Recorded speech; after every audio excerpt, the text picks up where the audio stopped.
Welcome to Study Loop. For this question, we need to understand the competitive exclusion principle, which states that two species cannot coexist in the same environment if they are in the same niche. For this question, we look at the downy woodpecker and the hairy woodpecker. Based on the description, the downy woodpecker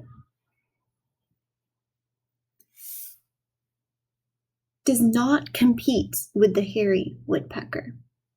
Essentially, the downy woodpecker is smaller and it looks for food in small twigs and branches.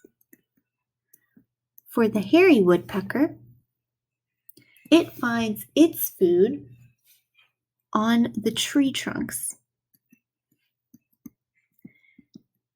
Since they do not find their food in the same area, we can conclude that D is the correct answer.